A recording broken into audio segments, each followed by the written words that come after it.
नमस्कार दोस्तों, ओम नमः शिवाय। स्वागत है आप सभी का इस नए वीडियो में। ओम नमः शिवाय, जय श्री शिवाय, नमस्तुभ्यम, हर हर महादेव। गुरुवार हो या फिर एकादशी हो, आप सभी को धन प्राप्ति के लिए या फिर कर्ज से जुड़ी समस्याओं को दूर करने के लिए तुलसी जी के पास जाकर के छोटा सा उपाय अवश्य रूप से करना चाहिए, जिसमें आपको हल्दी और काले तिल का मुख्य रूप से प्रयोग करना है। हल्दी और काले तिल का प्रयोग हम क्यों करेंगे, यह सारी जानकारी हम जानेंगे पूज्य गुरुदेव की अनुकंपा और कृपा से कि हमें क्यों एकादशी और गुरुवार के दिन यह उपाय करना है, जिससे कि हमारी धन से जुड़ी समस्याओं का निवारण होगा। तो चलिए जानते हैं और समझते हैं और आगे बढ़ते हैं इस वीडियो में। लेकिन प्लीज़ उससे पहले वीडियो को लाइक कर दीजिएगा, और अभी तक आपने चैनल को सब्सक्राइब नहीं करा है या फिर आप चैनल पर नए हैं तो प्लीज़ चैनल को सब्सक्राइब कर लें। देखिए, यह उपाय विशेष रूप से हम गुरुवार के दिन या फिर किस दिन कर रहे हैं, एकादशी के दिन कर रहे हैं। तो हम गुरुवार और एकादशी को जब ये उपाय करते हैं, तो गुरुवार और एकादशी को हमें सदैव स्नान करते वक्त थोड़ा सा 1 से 2 चुटकी हल्दी अपने जल में अवश्य रूप से मिश्रण करनी चाहिए। अपने जल में कहने का तात्पर्य है, जिस भी जल से हम स्नान करने वाले हैं उसमें 1 से 2 चुटकी हल्दी का हम मिश्रण करें। भगवान सूर्य देव को हम उस दिन जब जल समर्पित करेंगे, तो हम हो सके तो उसमें हल्दी का या तो मिलाएं या फिर काले तिल मिला करके भगवान सूर्य देव को भी जल समर्पित करें। भगवान सूर्यदेव का तो नाम मंत्र हम लेते ही हैं जब जल समर्पित करते हैं सूर्यदेव को एकादशी गुरुवार के दिन। साथ ही साथ हम हो सके तो भगवान वासुदेव का भी नाम लेंगे। इससे क्या होगा कि हमारे जीवन में तेज और नए ऊर्जा की तो प्राप्ति होगी ही होगी, साथ ही साथ हमारे जो कष्ट और विघ्न बाधाएं हैं वह भी दूर होंगे, उनका भी निवारण होगा। अब हम आगे बढ़ते हैं। हमें संध्या के समय पे यह उपाय करना है। लेकिन ध्यान दीजिएगा, आपको तुलसी जी को स्पर्श नहीं करना है। स्पर्श कहने का तात्पर्य है कि आपको टच नहीं करना है। ठीक, इस बात का विशेष ध्यान रखिएगा। नहीं आप कोई से भी तुलसी के पत्ते तोड़ेंगे, एक बिल्कुल भी आपको तुलसी जी के गुरुवार और एकादशी के दिन कभी भी आपको गलती से भी तुलसी जी के पत्ते नहीं तोड़ने चाहिए। हो सके तो आप 1-2 दिन पहले तोड़ करके रख लें, लेकिन गुरुवार या फिर एकादशी पड़ रही है तो उस दिन आपको तुलसी जी के पत्ते गलती से भी, कितना भी विशेष महत्वपूर्ण कार्य हो, आप ना तोड़े, नहीं तो बहुत ज़्यादा पाप लगता है। और आप कोई सी भी पूजा अर्चना या उपाय करते हैं एकादशी गुरुवार के दिन में, तो आपको उसका कोई भी फल प्राप्त नहीं होता है। हम क्या करेंगे, संध्या के समय पे एक गोल बाती का दीपक तैयार करेंगे। घी का दिया हमको तैयार करना है, घी का प्रयोग करेंगे, गोल बाती लगाएंगे। मिट्टी का भी ले सकते हैं, आटे का भी मढ़ सकते हैं। हो सके तो मिट्टी का ही ले, क्योंकि जो लोग आटे का मढ़ेंगे उनको यह सारी क्रिया, सारे उपाय, मतलब इस उपाय को पूर्ण हो जाने के बाद अगले दिन उस आटे को लेना है। आटा जो रहेगा बाती वाला उसको लेंगे, दिया का आटा, आटे का जो दिया है उस आटे को लेंगे। ठीक, दियाली को लेंगे और उसमें थोड़ा सा गुड़ मिला करके आपको किसी गाय को सेवन करा देना है। ठीक, ये लेकिन अक्सर क्या होता है कि जो लोग बाहर रह रहे हैं उनको गाय नहीं मिल पाती है, इसलिए वह मिट्टी के दीपक का भी प्रयोग कर सकते हैं। तो मिट्टी का एक दीपक तैयार करेंगे, घी का, गोल बाती का, 11 काले तिल के दाने लेंगे, 1 चुटकी हल्दी लेंगे। अब ये दोनों चीज़ें आपको इसी दीपक में डालनी है। कैसे डालनी है वह समझते हैं। सबसे पहले आप काले तिल का मिश्रण करेंगे, क्या करते हुए ओम नमो भगवते वासुदेवाय नमः।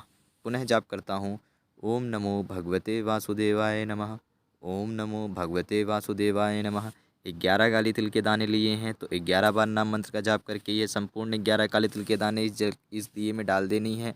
भगवान वासुदेव का नाम जप करते हुए 11 काले तिल के दाने जब आप दिए में डालते हैं भगवान वासुदेव का नाम जप करके, तो आपके दोस्त तो शायद आपके जो दोष हैं वह क्षय होते हैं, धन से जुड़ी जो समस्याएं हैं वह दूर होती हैं, कर्ज से जुड़ी समस्याएं वह दूर होती हैं, आर्थिक तंगी दूर होती है, भगवान वासुदेव की अनुकंपा कृपा बनती है, तो माता लक्ष्मी जी आपके घर में प्रवेश करती हैं, आपके घर में वास करती हैं, अष्टलक्ष्मी की अनुकंपा कृपा होती है, गुरु दोष दूर होता है, आपके शनि दोष दूर होते हैं, पितृ दोष दूर होते हैं, पितृदेव प्रसन्न होते हैं।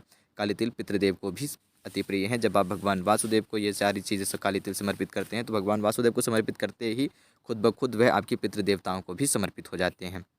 ये तो हो गई काली तिल के महत्व। अब हम आगे बढ़ते हैं। काली तिल समर्पित कर देने के बाद हमको समर्पित करनी है हल्दी। हल्दी समर्पित करेंगे, ओम श्रीं महालक्ष्मी नमः, ओम श्रीं महालक्ष्मी नमः। हल्दी माता लक्ष्मी जी को अत्यंत प्रिय है और हल्दी हमारे जीवन में नई चमक, नए तेज, नए ऊर्जा की भी प्राप्ति करती है। हमारे दुर्भाग्य को दूर करके सौभाग्य की भी प्राप्ति करती है और अष्टलक्ष्मी की अनुकंपा कृपा बनती है। तो ओम श्री महालक्ष्मी नमः, इस मंत्र का भी आप सभी को 11 बार नाम जप करके हल्दी आपको इसी में मिला देनी है, दीपक में डाल देनी है। 1 चुटकी हल्दी डाल दी, 11 काले तिल के दाने डाल दिए हैं।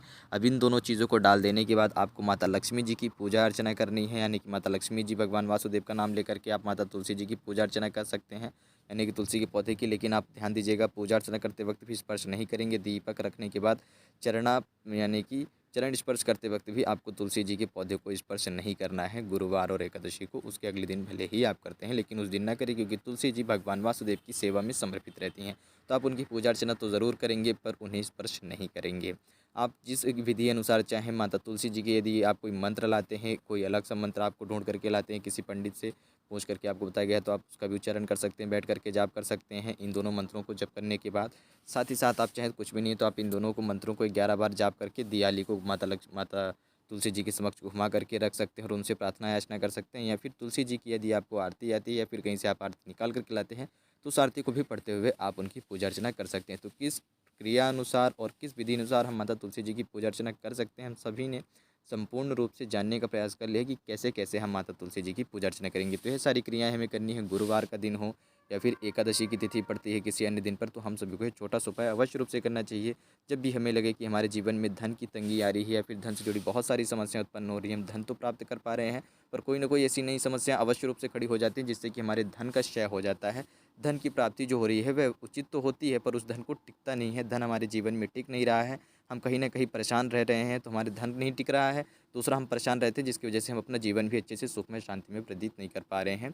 तो हमें गुरुवार और एकादशी के दो छोटा सा दुर्लभ सा उपाय गुरु जी द्वारा बताया गया, उनकी कृपा से समझा गया और जाना गया, इस उपाय को अवश्य रूप से करना चाहिए। उम्मीद करता हूँ आप सभी समझ गए होंगे इस उपाय को कैसे करना था और किस प्रकार करना था। कुछ भी प्रश्न हो तो अवश्य पूछिएगा।